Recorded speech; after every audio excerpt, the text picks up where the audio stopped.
Welcome back to the FC25 West Ham career mode. We're heading into the January transfer window, ready to strengthen our squad and push for European football. Currently sitting in 8th place, we've been carried by standout performances from Mohamed Kudus and the solid defensive work of Jean-Claire Todibo, who is on loan. Let's kick off this episode's transfers by targeting a high potential talent for our attack, Facundo Farias, who was inspired by Carlos Tevez's brief but effective stint at West Ham. In 2006, the Hammers made waves with the controversial signings of Carlos Tevez and Javier Mascherano following their standout World Cup performances. Despite their potential, the transfer fee was minimal and it raised eyebrows. Now Farias has drawn comparisons to the legendary Tevez, with Tevez himself praising the young talent. Just like Tevez, Farias is versatile, able to play across the front three or as a central striker. He's quick, skillful, and brings a ground-based style of play, contrasting with the aerial prowess that we currently have with Nicholas Füllkrug. He will, of course, be wearing the number 32 that Tevez wore for West Ham. I'm really excited about this storyline and the progress we'll continue to make in this career mode. I do also want to thank you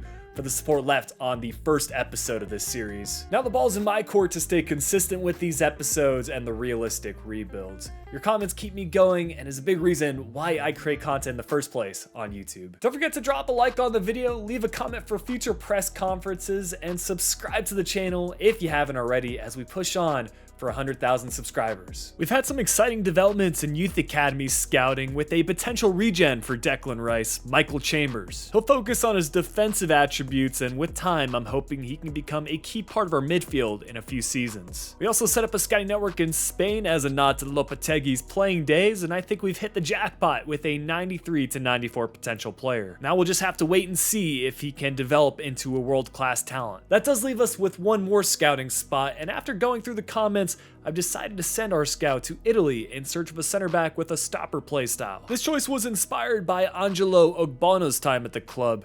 In close to a decade, he made just under 250 appearances for the club, and he'll go down in career mode history as one of the top potential center backs. But I think it's about time we get into some gameplay and a tough first test against Manchester City. This is what our starting 11 looks like with the new signings. Farias will feature off the bench and will mainly be used as an impact sub. I am still trying to find the right gameplay settings and sliders, so I'll be switching between classic and simulation to find that right balance. I've also increased the half length to hopefully get some more highlights for you all. But here's the City team. Doesn't look like they've made too many transfers yet, but you already know they're the team to beat in the Premier League.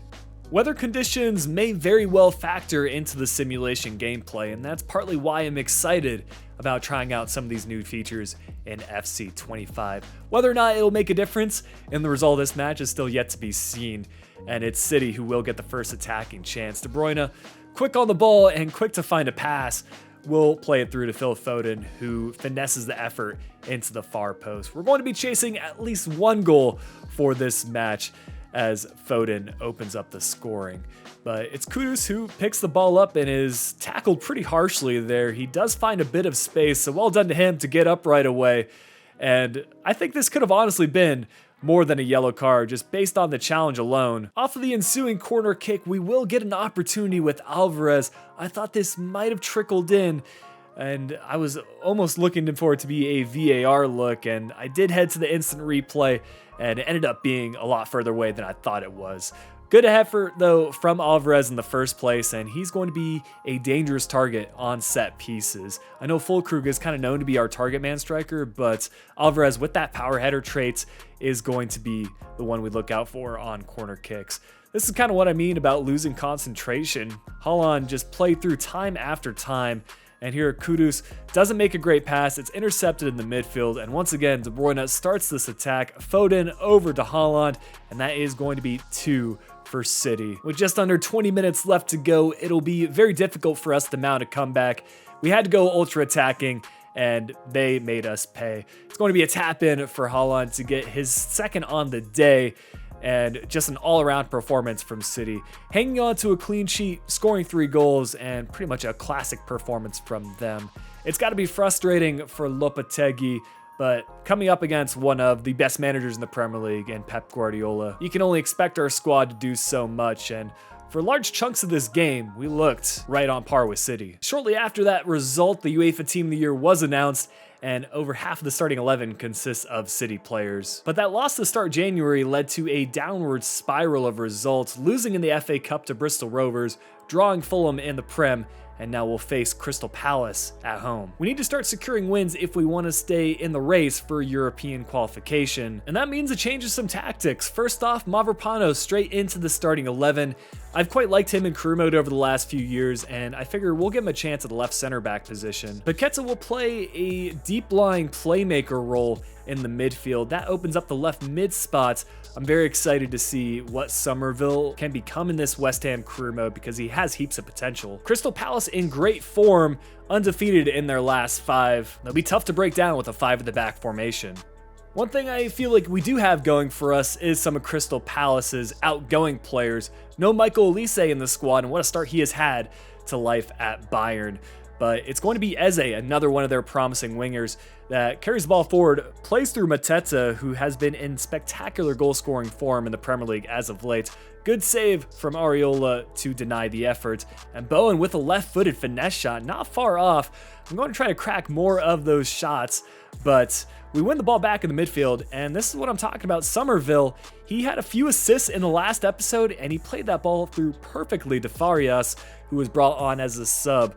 It's going to be Lacroix who picks up a yellow card from the tackle, and Lopetegui was furious. I think personally that could have been a red, and Palace should have been down to 10 men. But another corner kick, and Alvarez gets this one on target, collected by Henderson, but the distribution out of the back is where things start to lack for Palace. Immediately, they pass to one of our players. Paqueta finds Farias, who plays the ball through to Bowen, who is just going to simply slot that in to the far corner with his right foot. We've scored on a couple of those quick counter-attack plays, and that is definitely one of the ways to go in FC 25. You want to get your defenders forward and play that high-tempo play style. This is definitely a result we needed, and I think we deserved the 3 points. The transfer window is going to come to a close with a couple of offers for Lucas Paqueta. All over the news, and potentially a transfer away, with Brazilian clubs like Flamengo expressing interest. I found it ironic that his former team Lyon submitted a transfer. Danny Ings will also be departing the club on a free as he joins Luton Town. Whether or not that'll be in the Championship or the Premier League is still yet to be seen. As we push on to some of the later months, we continue our mixed run of form, getting some good results, but definitely losing some fixtures one would expect us to win.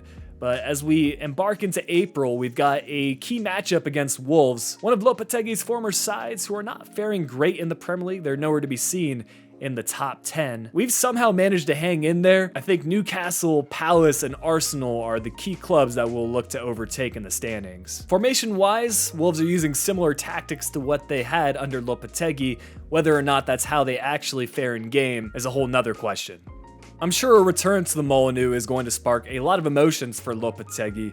This is actually a team that I know a good amount about. I've done a career mode with them in the past, way back when they were in the Championship, and they've remained a pretty consistent Premier League side over the last half decade or so.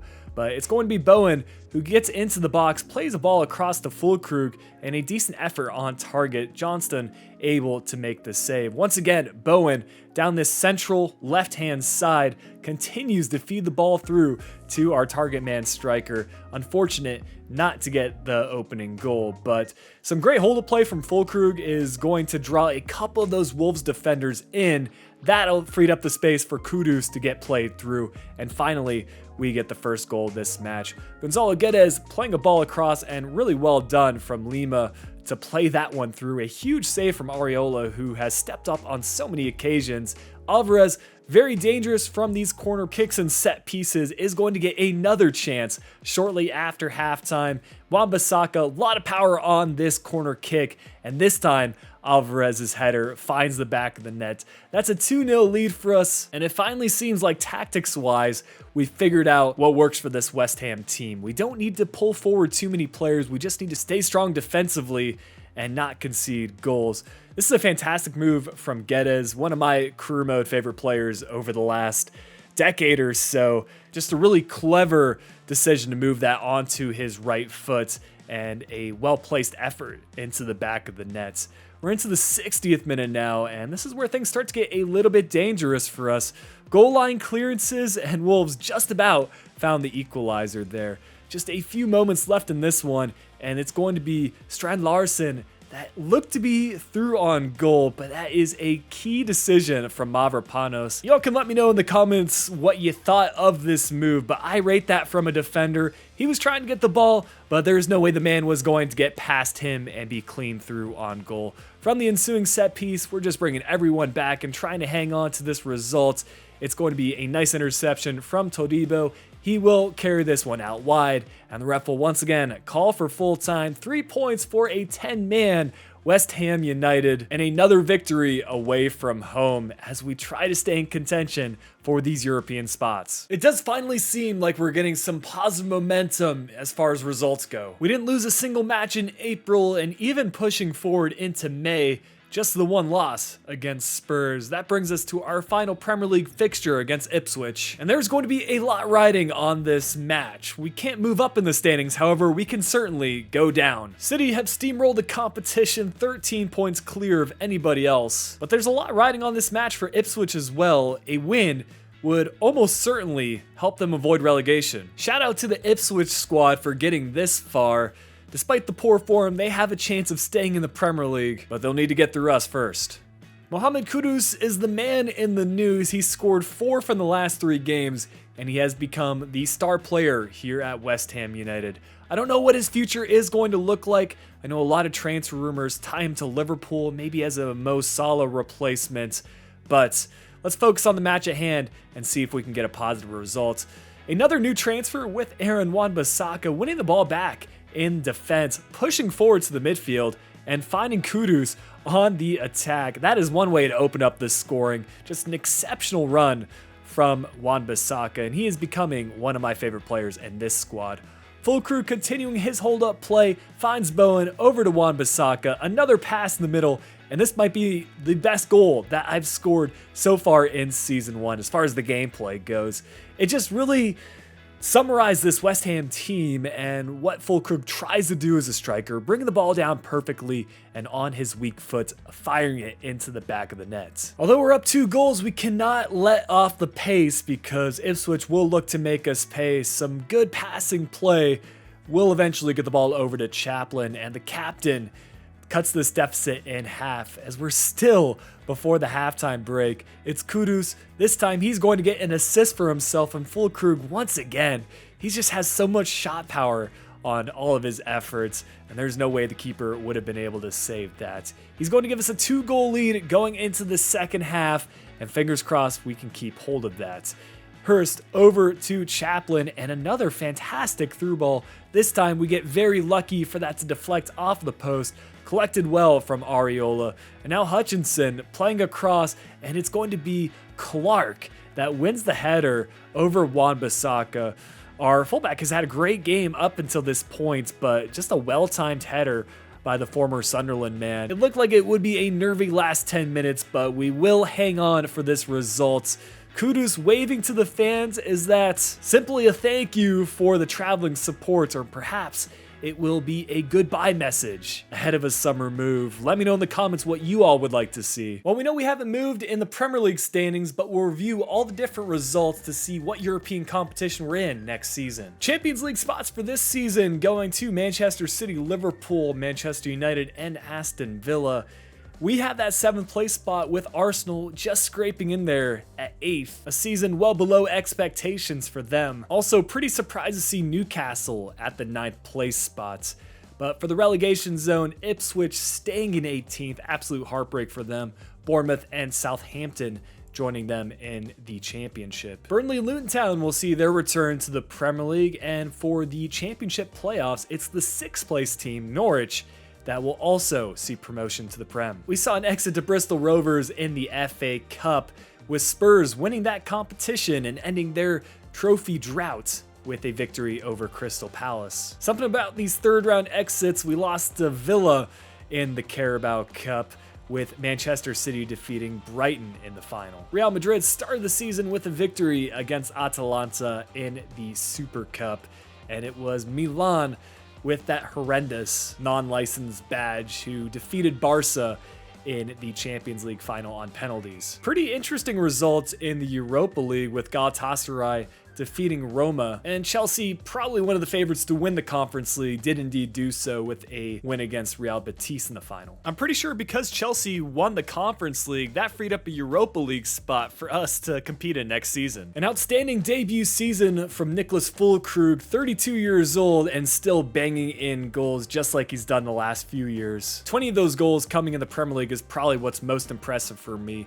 He didn't rank in the top 5 with Erling Haaland taking the Golden Boot award, but he did indeed rank in the top 10. We were somewhat lacking on the assist front, pretty well distributed across our front 4 players, but that might be an area that we try to improve on for season 2. Bruno Fernandes led the pack in the Premier League with 12 assists. Unfortunately, we didn't have any players feature in the top 10. But I think you saw plenty of times from those saves in the gameplay. Areola was an outstanding goalkeeper for us. He had the second most clean sheets, tied with Onana. We had several players who were out on loan this season who will be returning next year, one of which is quite high rated with Naif Aguirre. Some speculate that the loan move was because he was somewhat frozen out of the squad towards the end of David Moyes' tenure. Maybe under new management he'll have a change of heart, because I consider him a pretty quality player. Maxwell Cornet probably could be a good rotational sub, but he could also be someone that we offload to another Premier League club.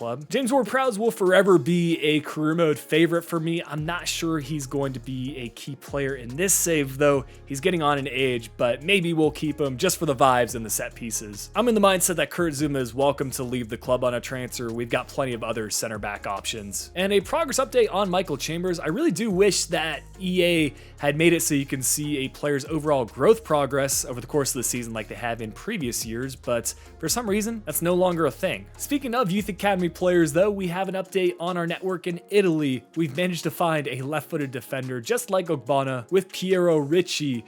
The 6'5", 16-year-old has 89 to 94 potential and has all the right attributes to be an exceptional defender in the future. As promised, we will be making a decision on Todibo. So now that the year has come to an end, his market value is very close to that fee that was established when he was loaned into the club. So we will happily spend the 35 million to bring him in on a permanent basis. Here are his contract deals. He's going to be a crucial player on a 5-year deal worth 100 grand a week for his wages. I tried to get into contract talks with Kufal, but he wanted an important squad role, so I'm open to bringing him back on a free agent basis if he's open to a rotational role. I just don't think Soler has the quality to really play a role in this West Ham career mode, which is a shame because I've done Valencia career modes in the past and he has always been one of my favorite talents at that club. Back in the day, he used to have 88 potential in career mode. Danny Ings, of course, on his way to Luton Town, and we'll see him again in the Premier League next season. And Aaron Cresswell, probably too low rated now to feature for this West Ham squad, so he'll go as a free agent and probably end up for a team in the championship. So with all the loaned out players coming back into the team, I think this is how our starting 11 will look going into Seasons 2 summer transfer window. I think the big area that we need to make an improvement is at left back. There were a couple of instances where Emerson was the sole reason we conceded a goal. We've also gotten some extra funds in our transfer budget, so we have 87 million to work with, not including any player sales. As always, leave your transfer suggestions in the comments section. I can't wait to keep recording this West Ham career mode and getting episodes out for you guys.